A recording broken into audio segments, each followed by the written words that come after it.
Hey, this is Madeline Sklar. And Suze Cooper, and you're listening to All Things Audio.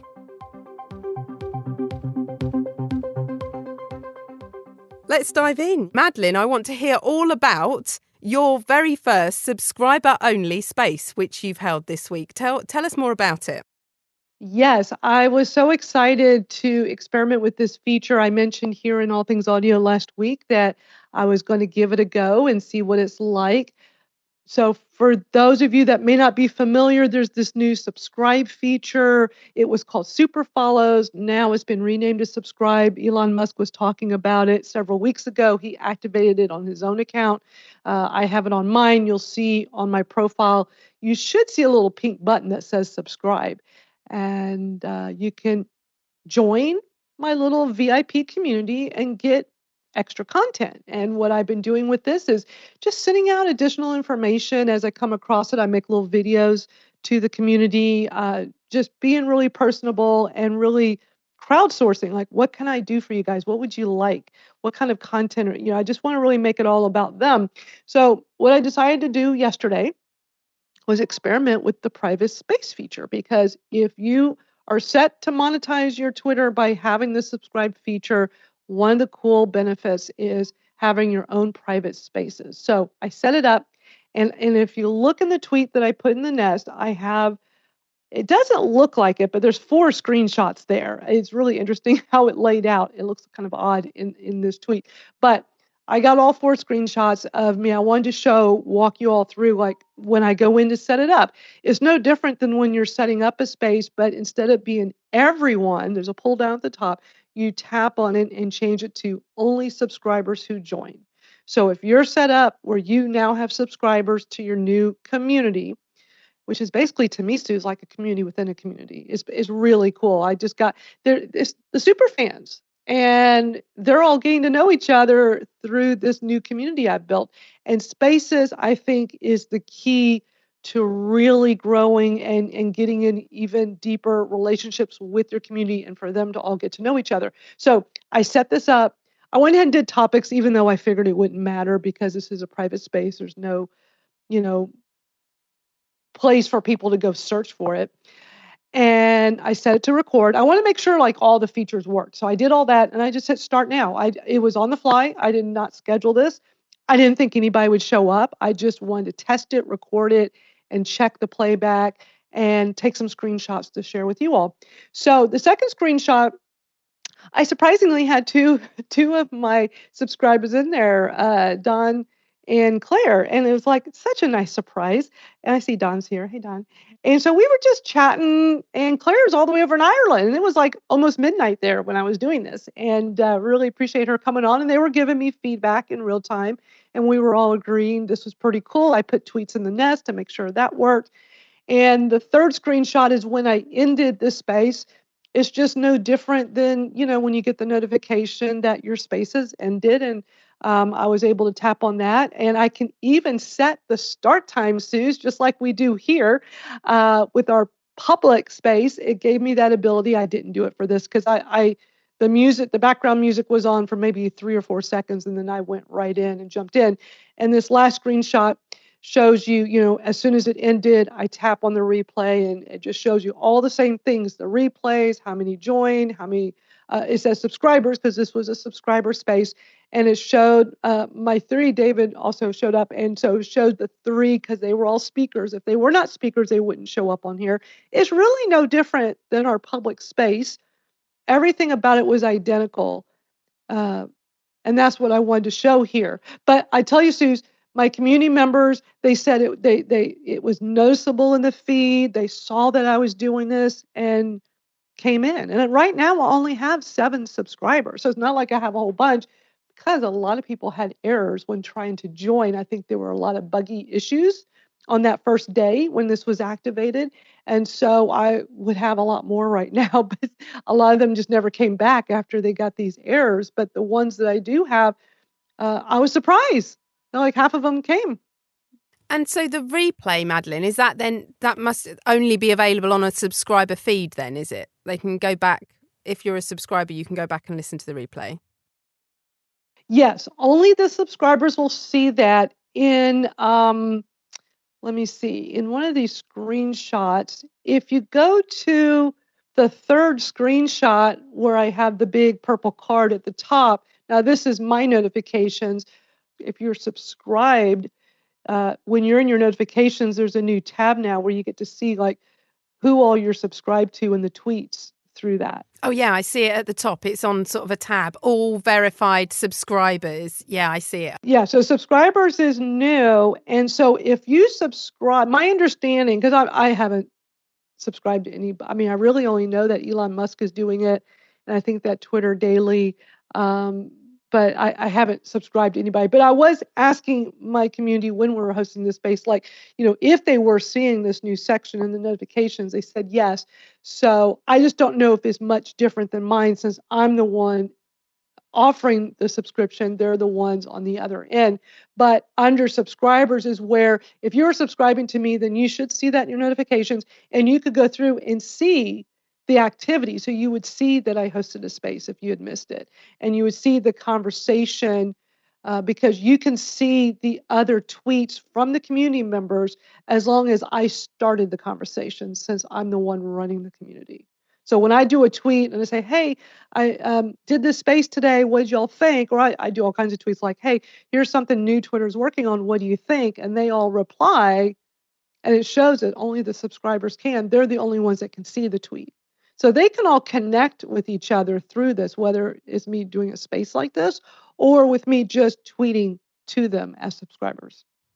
Interesting. I mean, I like what you said at the beginning. You said it's a community within a community. Now, we've spoken about how social audio is a great community builder. We've made really quick and strong relationships with people because of spaces. And social audio has really come into its own with that kind of community feel. All things audio, we see, we love the fact that we see people here time and again. You're part of our community. You're part of, us doing this is doing it all together. We've said that so often.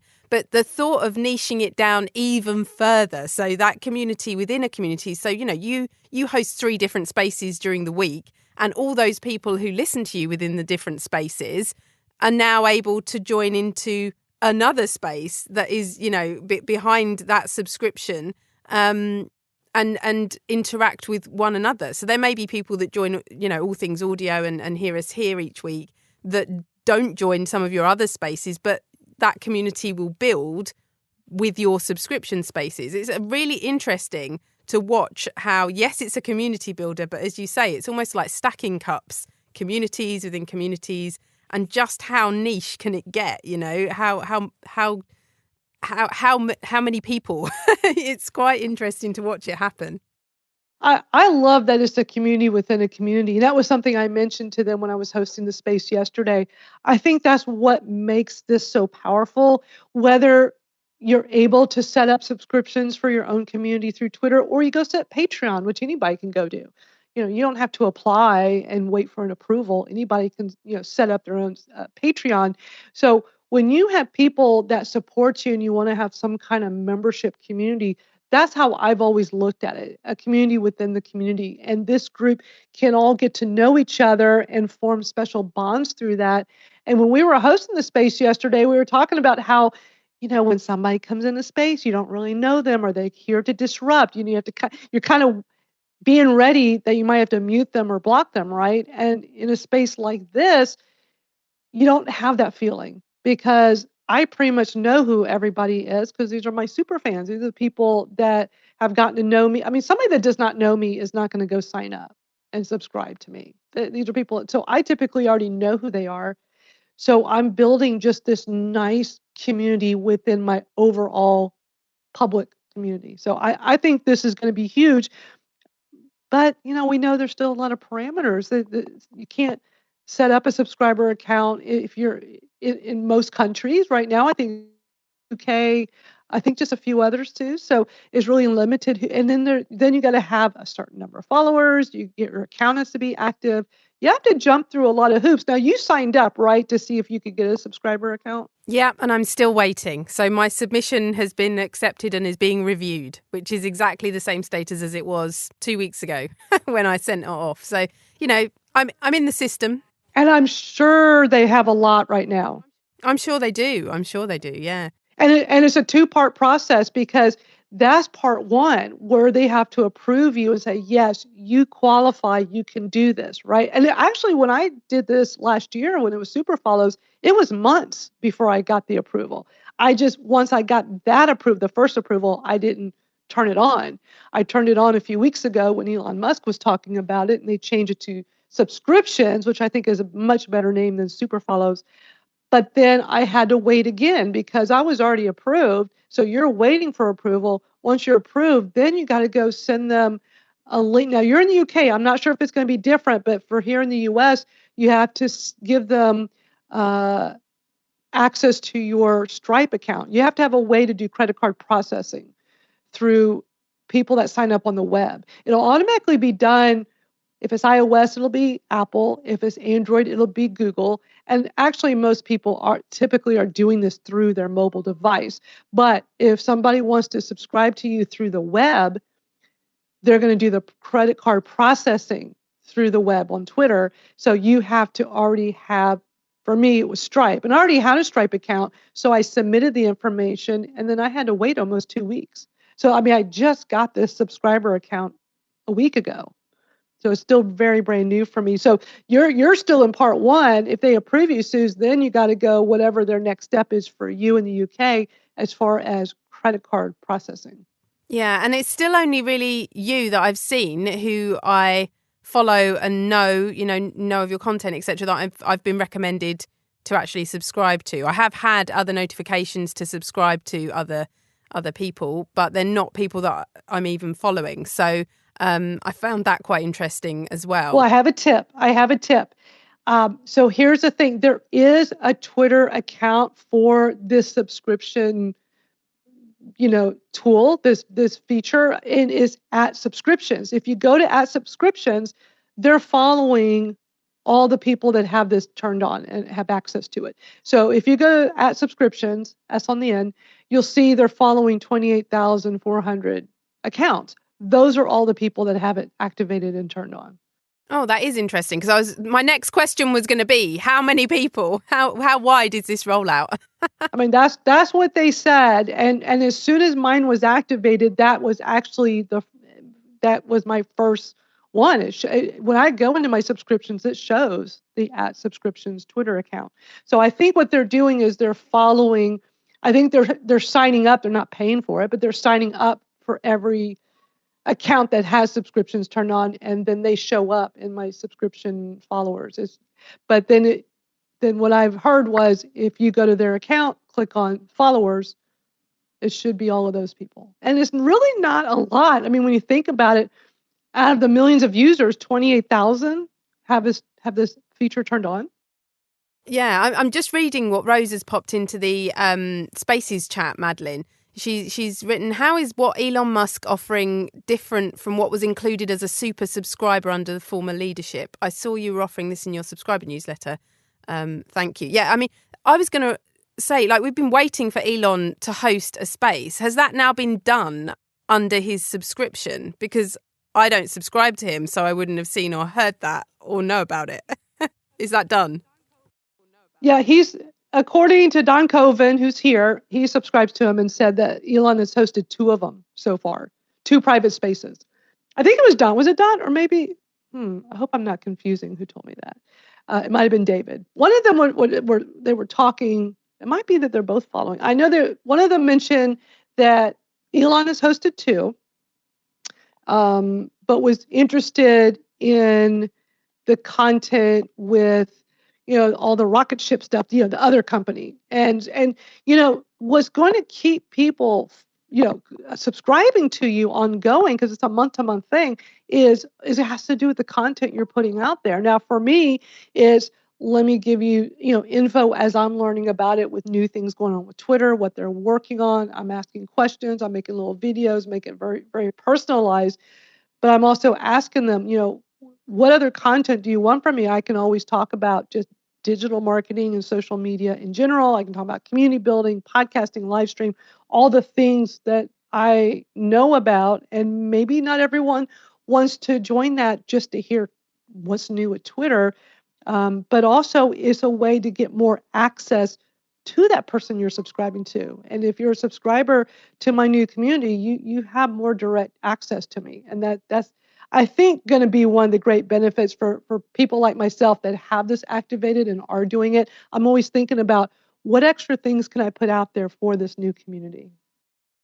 So in answer to Rose's question then, really, perhaps it sounds as though Elon might have taken those spaces a bit more seriously than perhaps the ones that we'd heard him being on before. And also he's hosted them as opposed to just being a speaker within a space.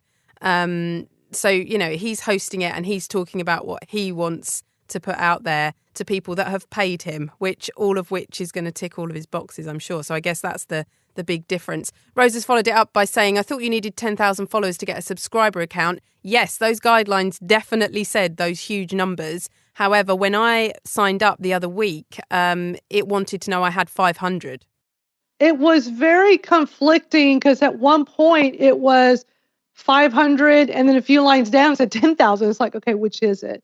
It's not the 10,000. I think that was just old information from long ago that nobody cleared out when they were talking about it a few weeks ago and people were getting more interested. So I do not believe this. There's an FAQ, there's a Spaces FAQ, and it has everything spelled out. I'll go find that and put it in the nest when I get the chance.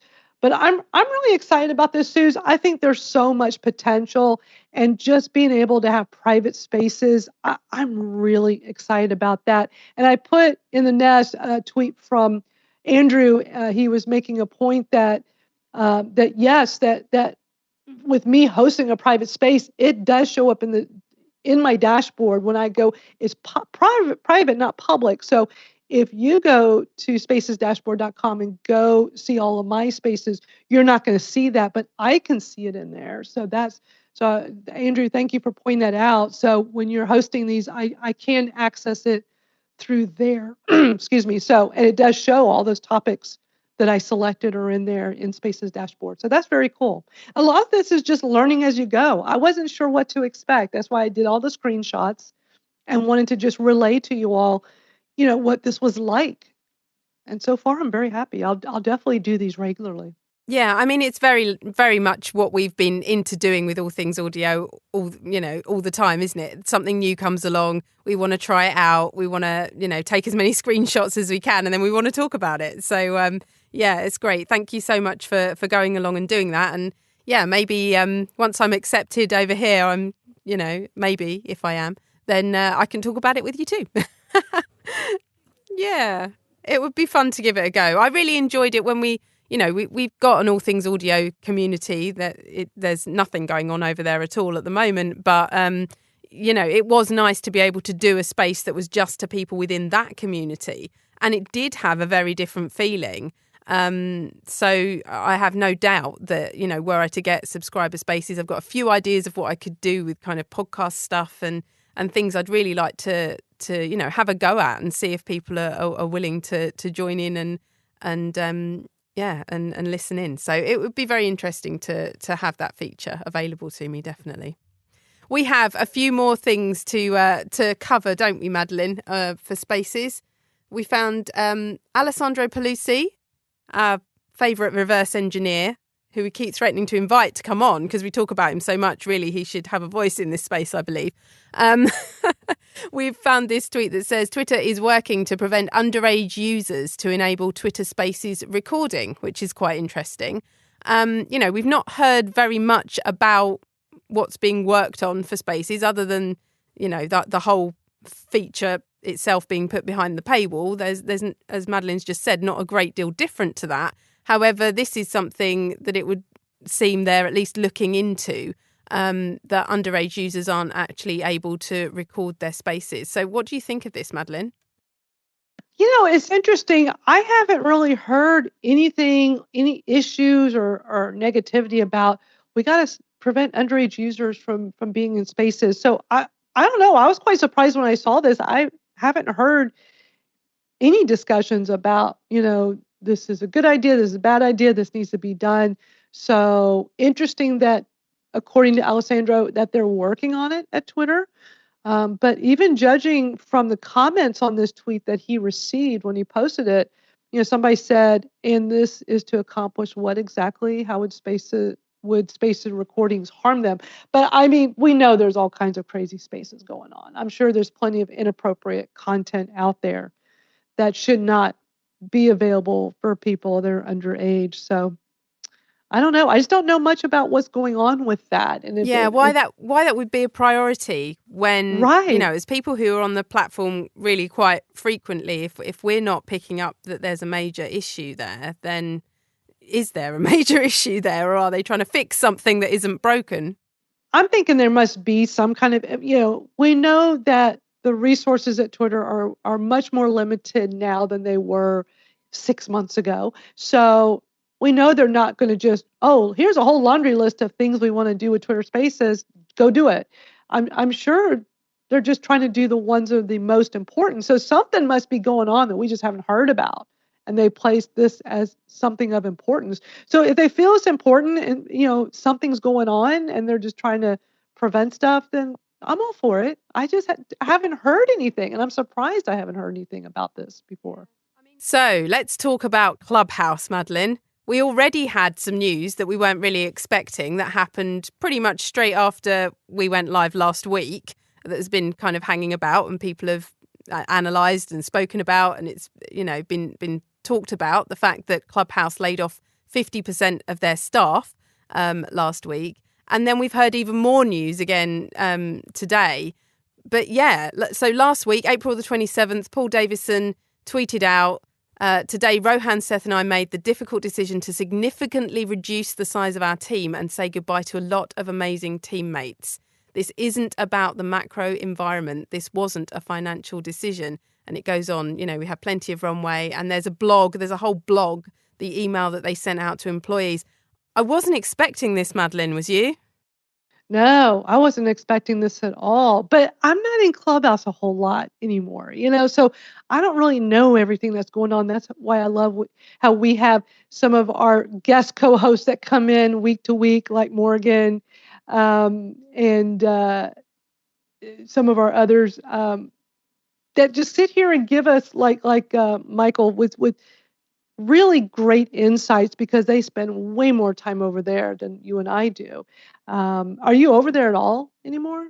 I do drop over there sometimes, yeah, but I'm talking like once a week just to see what's going on. And as I've said in recent weeks, like I go in there and I've been so kind of confused by the different changes, even though I've had them explained to me in here. And, I understand the club switch to houses and, we had the lounge and I understood what that was and everything. But I found the app so difficult to navigate that it wasn't a nice experience to go in there. So I was doing it as a function so that I felt, okay, I'm going in there because we talk about Clubhouse every week on this podcast and I need to have an understanding of what's going on there. But to actually spend some time over there, I was finding quite difficult.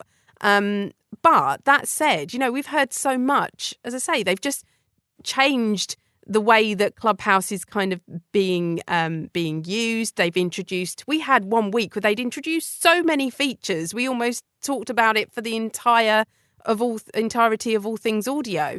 They seem to have put loads of stuff into it. So to hear this, that they're, cutting back on the staffing really was quite surprising. And the way that I'm looking at the blog that they sent out now, they're talking about the fact that they're a remote team. They've got people working on Clubhouse all over the world, which was, during the pandemic, it was really quite amazing to see it all come together and people kind of working in different places to really build this and create this product that everybody was using. But it seems like potentially that has actually become its own issue, and that they're sort of saying that being remote has actually made it really challenging to coordinate everything, and they feel like some of the really creative people that work for them aren't really being used to the best of their ability. So to fix it, they're resetting Clubhouse, as they've put it, so that they can take it back to a smaller, more product-focused team. But yeah, I really wasn't expecting that. I felt like they put out so much more stuff, and now was the time, with the community somewhat demoralized from what I could tell. A lot of people weren't happy with those changes that were being made. I felt like, now was the time they were going to sort of get a rocket under them again, and off we go. And then this. So, yeah, interesting, and definitely one we'd like to hear from those of you that are in the space today once we open the mics.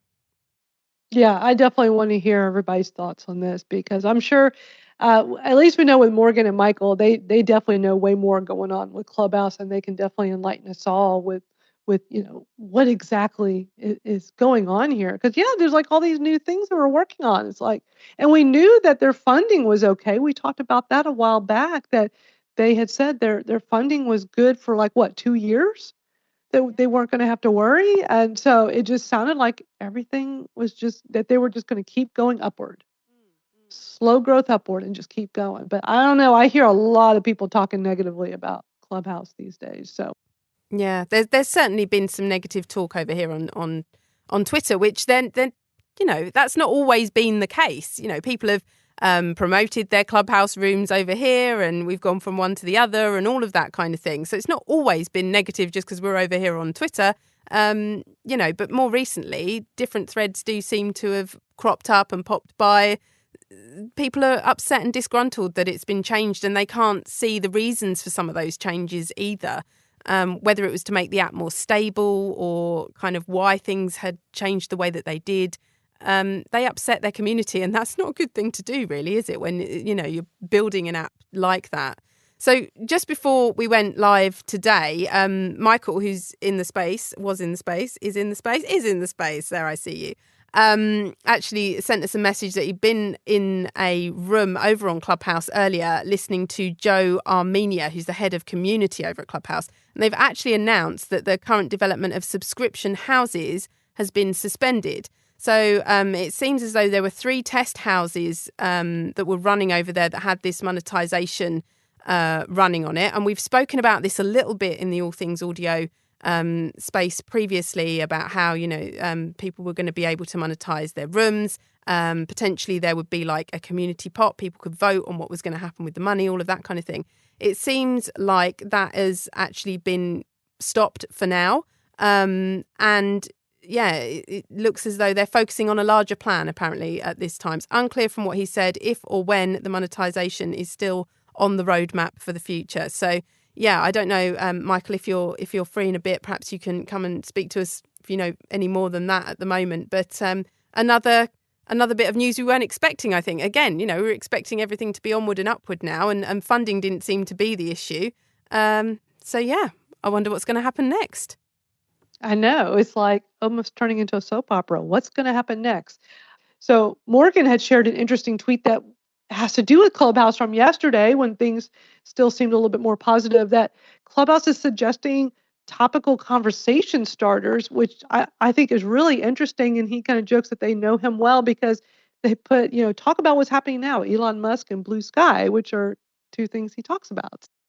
Yeah, and I think this must be one of those kind of AI backends that we were talking about previously, where they've kind of like, crawled the content, crawled what's going on, what houses has he been in, what are the key themes from those houses, and then suggesting that he might want to start a conversation on one of those topics when he goes into the app. So yeah, it's interesting to see that, and as they say, they've got it spot on, I think, Morgan, there. I think probably one of those might have been one of the next things that you might have spoken about.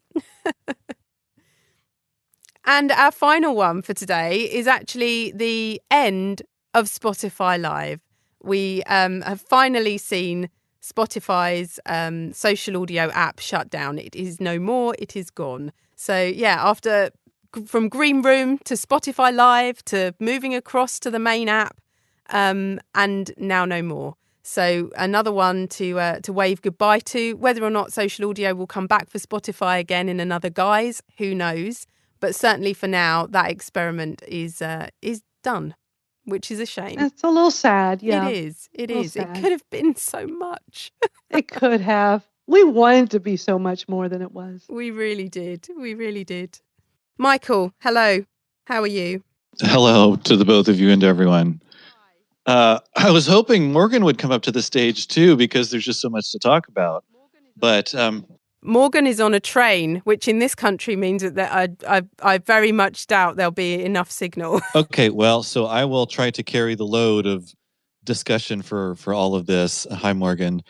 Yeah, so it's been quite a week for the Clubhouse community, as that announcement kind of came right out of the blue, right after all this club to house transition had happened.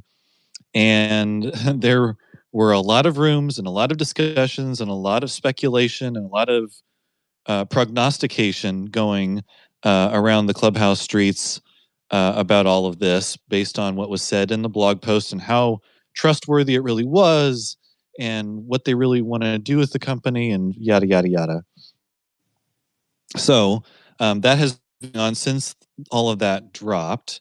And last night was the Clubhouse weekly town hall that the co-founders and the head of the community host each week. And so they changed up their format this week and didn't do a lot of the promotion and discussion and things of different rooms that are going on.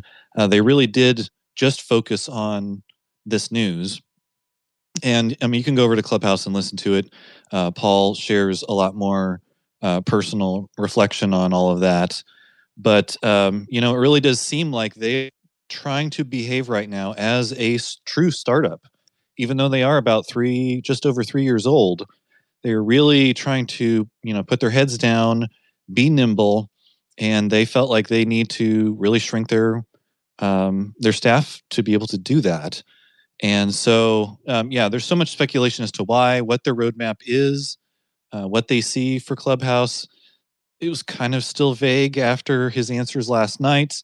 But, there's been discussion about AI on Clubhouse and what sort of tool that could be to the Clubhouse staff and the platform as this goes forward, using AI to possibly listen to conversations and recommend conversations to people. I mean, there's so many possibilities. So, it's been an interesting week around Clubhouse, and it will continue to be interesting as we see what they're going to do. They have said, excuse me, they did say last night that the flurry of rollout of updates that they had over the last many months, a couple of times a week sometimes, is going to slow down. They're going to focus on fixing a lot of bugs and rolling out some of the things that are on their close roadmap. And they're going to be starting to implement their big vision for the platform. So what that is remains to be seen. Back over to you, ladies.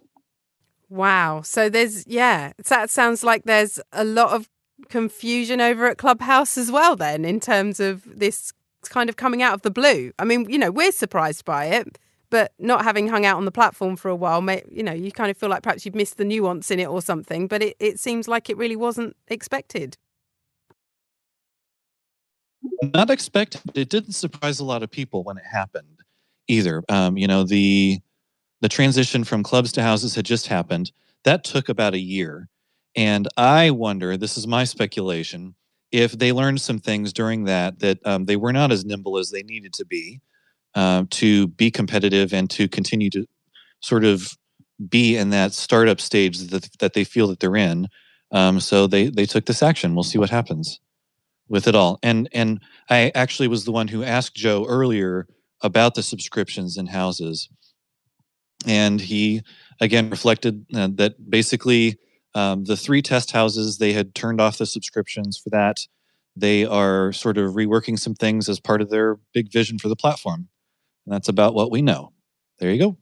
Yeah, and that's really interesting timing, isn't it? Considering that subscriptions have just popped up over here. And, we've just said there's sort of tens of thousands of people that have got access to that.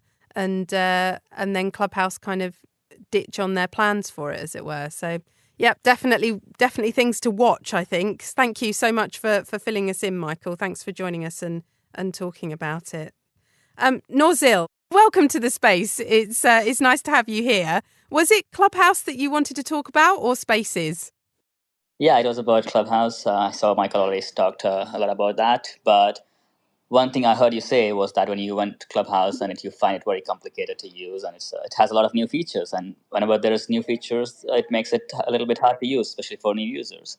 So one thing that Paul mentioned in the town hall yesterday is that one of the primary focuses is going to be that they're going to simplify the UI and make the user experience better and easier to use, and that was very exciting. I think from what I've heard, and also if you read the blog post, the email that Paul and Rohan sent to the team, and also if you heard him speak about it yesterday in the town hall, it seems that they actually have a very clear vision, as they mentioned, like of what Clubhouse 2.0 is going to be about. And personally, I'm very excited for the future, and I'm very optimistic about the future of Clubhouse, actually. Oh, that's good to hear. I mean, do we think that they just ran headlong into this 2.0 version because they really were chucking out those features, as Michael's just said? Have they just kind of run into it and then sort of gone, oh, hold up a minute, let's just stop and reassess? Do we feel like that might be an issue? It seems one thing that he mentioned yesterday is that it's a bit difficult right now to build communities on Clubhouse, and houses are the communities, right? And houses, as I have always described it, is like the foundation for the future of Clubhouse. And if it is hard to build a house and then you add subscriptions to it, it makes it more complicated. So I think they're trying to simplify houses and then add subscriptions, because the subscriptions feature is already built in and it's ready. Like they can just enable it for everyone if they want to. There's nothing much to actually do over it. Like they've been developing it for such a long time that is perfectly fine and working from those 3 tests that they did. So it seems that they want to simplify the app more and change the UI a bit before actually enabling that. And that's when they would actually go for marketing the app to more users, I think. Super interesting. Thank you so much for joining the conversation and adding that to what we've been speaking about. Brent, hello. Welcome to the space. Thank you for waiting. How are you? Hi. I just wanted to share that social audio is probably the best thing ever for people with disabilities. But I noticed in Twitter Spaces that we no longer have the closed captioning. I know. We're so disappointed that they took that out. I just don't understand why they would have done that, Brent. I thought that was such an important feature to have. It's very important for people, not just people with disabilities, but people that do not speak English. Right. It's actually available now again. I mean, I see it right now. I just enabled it and I can see on it. Android, right? Are you on an Android? I'm an iPhone. Because I haven't seen it on iPhone. We do know somebody had it on Android that was, showing screenshots that we were talking about last week. But I've checked desktop and iPhone, and I don't see it. And I've tried turning it on. Yeah, this is so weird. This has been a story 3 weeks in a row, Nozil. So we've been speaking about captions and the fact that they've gone. And then we've had Legion, who is in the space, who managed to screenshot captions on his mobile last week. I just got it back. Wait, I haven't got it. I'm just looking. I just got it. Okay. So it used to be, it was very, they used to have that little CC at the top. What they did, I tried this last week though, and it didn't work. I don't know what's going on here, but long time ago, back in the early days of Spaces, it was not you had to go in and adjust it, I think. And so if you're on mobile right now, click on the 3 dots. Don't click leave, but right next to leave, be careful. Click the 3 dots. Tap on adjust settings. Is defaulted off. But I checked this last week, Suze, and I turned it on. It still didn't work. But I just now, I see captions. I tapped on view captions, and it did turn it on. But it's the clunky old version. It's the big gray back box at the bottom. It's hard to read. It's not like when they had advanced it and made it really cool. And I'm on desktop as well. On desktop, there is no option. And what I like to do was I'd be on mobile talking on Spaces, and I would use desktop because it's a lot bigger, and I have my computer in front of me, and I would turn on closed captions on my computer on the web version because it was real easy to read. But Brent, are you on an iPhone? Yes. Do you see at the top the 3 dots? Yeah, but it's still a clunky version, even It is. It's terrible. And And even what I used to do on desktop was, if I didn't want to be on the phone and just listening to a space, then I could use use the captions for like hearing the space with the sound like turned off. Yes. I don't know why they changed it. Do you see it yet, Suze? No. But Andrew has posted a screenshot as well, and he can see it, and says he had it on his iPad last night. So I am fairly optimistic now that you've got it and Andrew's showing it as well. Maybe I need to update.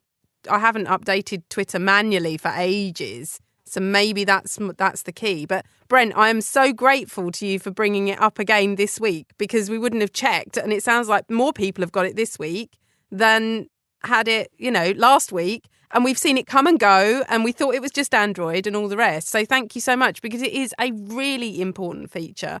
And as you say, there are so many use cases for it, whether it's for accessibility or just for convenience for other people, or, for different languages. It is something that Spaces should not be live without, as far as I'm concerned. So thank you so much for bringing that to our attention and making us all look again, because yes. I'm always happy to come here and find out about social audio. And social audio is so amazing. Now, one thought I do have as a backup. Now, this is not something easy for just everyone to do, but it makes me think of how George, when we do the Saturday space where we do the live Twitter profile reviews, how he uses Otter. And he has I don't know how to do this. I've tried to get him to show me. There's a way you can connect Otter with your Twitter space where you can have a live transcript. So, Brent, that might be, I need to look into this, because if I can get this figured out of how to do, then I could just have this turned on for all the spaces, including this one that I'm co-hosting, where really you can listen on your phone, but then go watch the screen for Otter. And it is a live real time, really not much different than how we had it here on Spaces when we had the transcript. So I'll have to look into that and figure out how to make that work. Yeah, I've been wanting to make that work for a while and just haven't sat down and made it happen. I know George said to me I needed to unplug things in my Rodecaster and plug things back in again. So perhaps we'll do that. Oh, we've come full circle, Madeline. We started the space with unplugging things and starting again, and roaches. So if you missed that bit, everyone, you need to listen to the replay.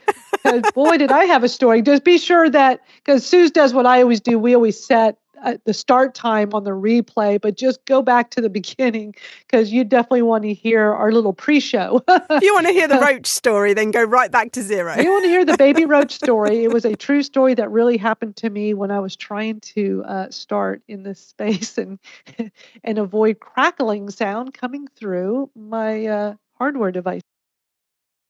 I mean, I might have to add this on to the end of the podcast, just because it was so unbelievable. I think you need to. I think you need. And listen, in the end, I couldn't even record myself. It still wouldn't let me do it. I kept having issues.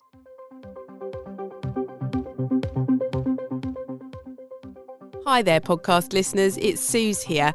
As you'll have gathered, something rather unusual happened at the beginning of our space on Wednesday, and I really don't want you to miss out on what that was. You've just heard Madeline mention the roach incident, so here is the audio of exactly how our space started this week.